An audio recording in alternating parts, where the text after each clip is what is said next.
கோவில் நுழைவு அங்கீகாரம் மற்றும் இழப்பீடு சட்டம் நிறைவேற்றப்பட்ட ஆண்டு 1939. இப்போ என்ன பண்ணாங்கன்னா மெட்ராஸ் மாகாணத்தில் இந்த சட்டம் இயற்றப்பட்டது. இப்போ இயற்றும் போது மெட்ராஸ் மாகாணத்தின் முதல்வராக இருந்தவர் சி ராஜாஜி ராஜகோபாலாச்சாரி தான் இருந்தார். இதற்கான சட்டம் இயற்றப்பட்ட ஆண்டு 1947. The Madras temple entry authorization act. இந்த ஆக்ட் எல்லாம் உருவாக்குறதுக்கு முன்னாடியே அத்வைதானந்தா சபா அப்படிங்கிற ஒரு சபாவை அயோத்திதாச பண்டிதர் உருவாக்குனார். எதுக்காக உருவாக்குனார்னா, ஒடுக்கப்பட்டவர் கோயிலில் நுழைவதற்காக இந்த சபாவை உருவாக்குனாரு. அதுக்கப்புறம் மதுரை மீனாட்சி அம்மன் கோயில் நுழைவு போராட்டம்னு ஒரு போராட்டம் நடந்தது. அந்த போராட்டம் வைத்தியநாத ஐயர், கக்கன் உள்ளிட்டோர் முன்னின்று நடத்தினர். 1939 நடைபெற்றது. விதவை மறுமண சட்டம் 1856. 1856 உருவாக்கிய போது முக்கிய பங்கு வகித்த சமூக சீர்திருத்தவாதி ஈஸ்வர சந்திர வித்யாசாகர். இந்த சட்டம் பாஸ் பண்ணது லார்ட் கானிங். இதுக்கான டிராப்ட் உருவாக்கியவர் டல்லோசி பிரபு. 1983 இந்த சட்டம் திருத்தப்பட்டது. Widows remarriage act ரிப்பீல்ட் on 1983. அடுத்து குடும்ப கட்டுப்பாட்டு திட்டம். குடும்ப கட்டுப்பாட்டு திட்டம் தொடங்கப்பட்ட ஆண்டு 1952.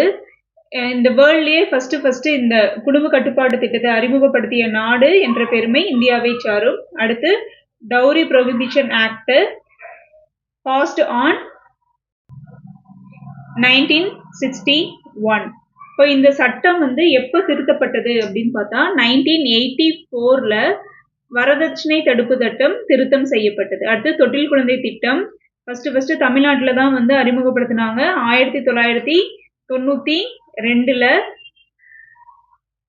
எதுக்காகனா பெண் சிசு கொலை தடுக்கிறதுக்காகவும், அடுத்தது சைல்டு செக்ஸ் ரேஷியோவை இன்க்ரீஸ் பண்றதுக்காகவும் உருவாக்கப்பட்டது. தமிழ்நாட்டில் ஃபர்ஸ்ட் சேலம்ல தான் இந்த திட்டம் அறிமுகப்படுத்தப்பட்டது. அப்போதைய முதல்வர் ஜெயலலிதா அவர்களால் துவங்கப்பட்ட திட்டம். டாக்டர் முத்துலட்சுமி அம்மையார் 1926 இந்தியாவின் முதல் பெண் சட்டமன்ற உறுப்பினர் ஆனார். கூற்று சரி. நீதி கட்சி ஆட்சியில்தான் முதலாக தேர்தல் அரசியலில் பெண்கள் பங்கேற்பதை 1921 அங்கீகரித்தது. இந்த காரணமும் சரி. சரிங்களா? அப்ப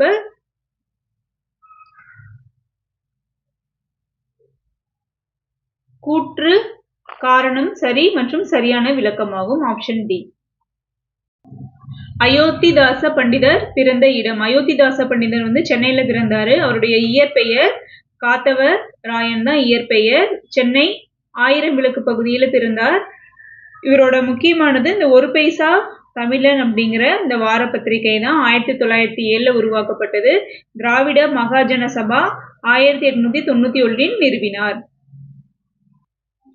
doctor Muthulakshmi Reddy cancer relief fund, hospital கிடையாது, ஃபண்ட் நிறுவப்பட்ட ஆண்டு 1949. ஓகேங்களா? இந்த ஃபண்டை வச்சு என்ன பண்றாங்கன்னா ஒரு கேன்சர் இன்ஸ்டியூட் ஸ்டார்ட் பண்றாங்க சென்னை அடையார்ல 1952. இந்த ஹாஸ்பிட்டலுக்கு அடிக்கல் நாட்டியவர் ஜவஹர்லால் நேரு அவர்கள். இது எப்ப செயல்பட தொடங்குச்சுன்னா ஜனவரி 18, 1954 முதல் செயல்பாட்டிற்கு வந்தது. 1829 ஆண்டு வில்லியம் பெண்டிங் பிரபு 1772 1833 வரைக்கும் கவர்னர் ஜெனரல் ஆஃப் இந்தியாவா இருந்தாரு. அவர் இந்த சதி ஒழிப்பு திட்டத்தை, சதி என்னும் உடன்கட்டை ஏறும் திட்டத்தை ஒழிப்பதற்கு உறுதியாக இருந்தவர் ராஜாராம் மோகன் ராய். இது என்னன்னா பெங்கால் சதி ரெகுலேஷன் 1829 நிறுவப்பட்டது. சுதந்திரம் அடைந்ததுக்கு அப்புறம் சதி பிரிவென்ஷன் ஆக்ட், சதி தடுப்பு சட்டம் 1987 உருவாக்கப்பட்டது.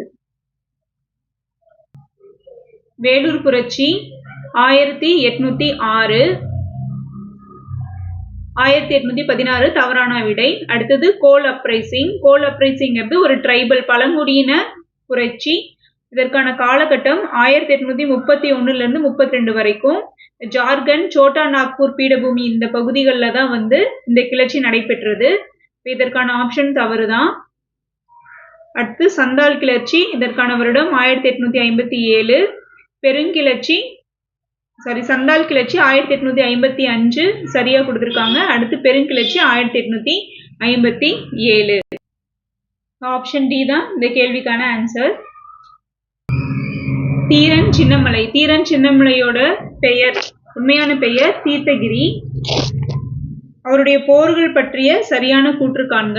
1801 காவிரி கரையில் நடந்த போர், கரெக்ட். அடுத்து ஓடா நிலையில 1802 நடைபெற்றது. அதுக்கு அடுத்து அரச்சலூர் போர் வந்து எப்ப நடைபெற்றதுன்னா 1804 நடைபெற்றது. இந்த ஆப்ஷன் தவறா இருக்கு.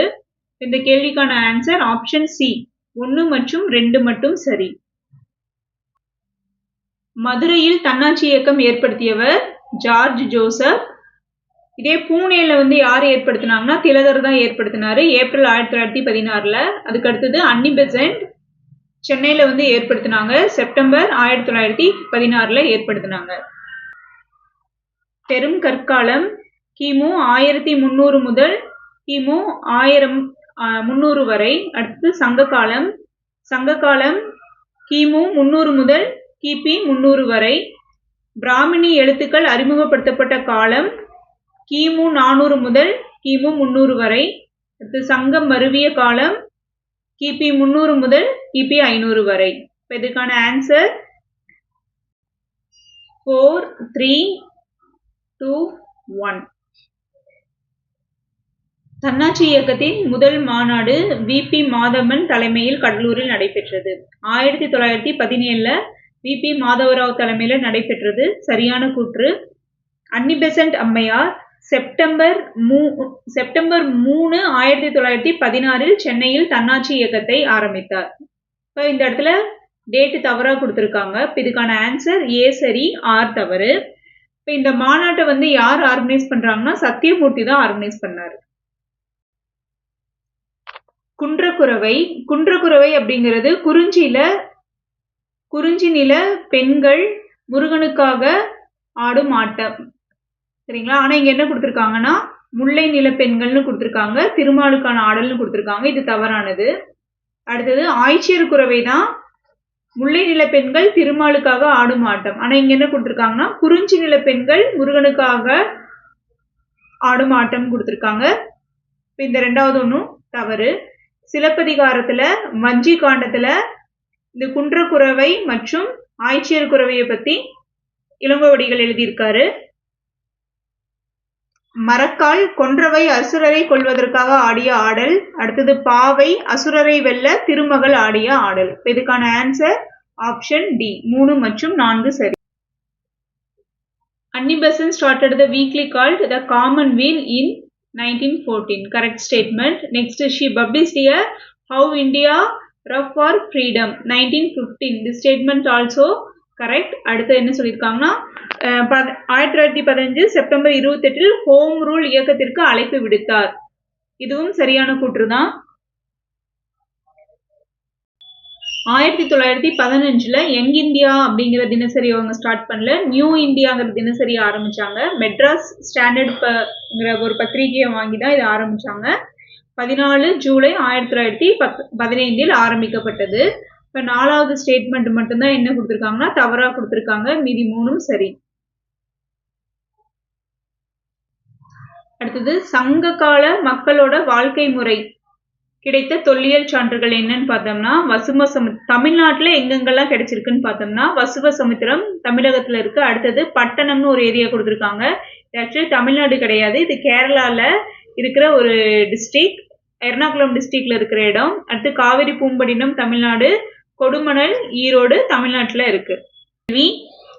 பொருள் என்னும் பொய்யா விளக்கம் இருளருக்கும் எண்ணிய தேய்த்து. இதுக்கு என்ன மீனிங்னா ஒரு பொருள், அதாவது பணம் அப்படிங்கிற ஒரு பொய்யா விளக்கு நம்ம கையில இருந்ததுன்னா நம்ம எல்லா பொருளையும் வந்து ஈஸியா அட்டைன் பண்ணலாம், சரிங்களா? அதாவது வெல்த் ஒண்ணு இருந்தா மட்டும் போதும், நமக்கு என்ன தேவையோ அது எல்லாமே நம்ம அடையலாம்னு சொல்லியிருக்காங்க. ஃபர்ஸ்ட் கூற்று என்ன கொடுத்திருக்காங்க, பொருள் செல்வத்தை பொய்யா விளக்கு என்கின்றனர். Statement correct. அடுத்த ரீசன் என்ன கொடுத்திருக்காங்க, பொருள் இல்லாதவரை இந்த உலகம் வாழ வைக்கிறது. பொருள் இருப்பவரை தான் இந்த உலகம் வாழ வைக்கும், இல்லாதவரை வாழ வைக்காது. இப்ப இதுக்கான ஆன்சர் கூற்று சரி, காரணம் தவறு. 1133 அடியில் கன்னியாகுமரியில் கலைஞர் அவர்களால் திருவள்ளுவர் சிலை நிறுவப்பட்ட ஆண்டு 2000. ஓகேங்களா? இப்போ எப்ப நிறுவனாருன்னா ஜனவரி 1, 2000 நிறுவனாரு. இப்போ 25 ஆண்டுகள் கொண்டாட்டம், வெள்ளி விழா ஆண்டு ஜனவரி 1, 2025 தமிழக முதல்வர் திரு மு.க. ஸ்டாலின் அவர்களால் கொண்டாடப்பட்டது. திருக்குறள் ஐவரது பழைய உரையுடன் ஆங்கில உரையும் மொழிபெயர்த்து வெளியிட்டவர்கள் திருப்பனந்தாள் வெளியீடு. திருக்குறள் பொய்யாமை பொய்யாமை ஆற்றின் அறம் பிற செய்யாமை செய்யாமை நன்று. எண்ணி துணிக கருமம் துணிந்த பின் எண்ணுவம் என்பது இழுக்கு. ஆராய்ந்த பின் துணிந்து பணியை தொடங்க வேண்டும். 14 கீழ்கணக்கு நூல்களுள் திருக்குறள் முதன்மையான நூலாகும். கூற்று சரி. தொடக்க காலத்தில் திருக்குறளுக்கு உரை எழுதி அதனை அறிமுகப்படுத்தியவர்கள் 18 பேர்கள்.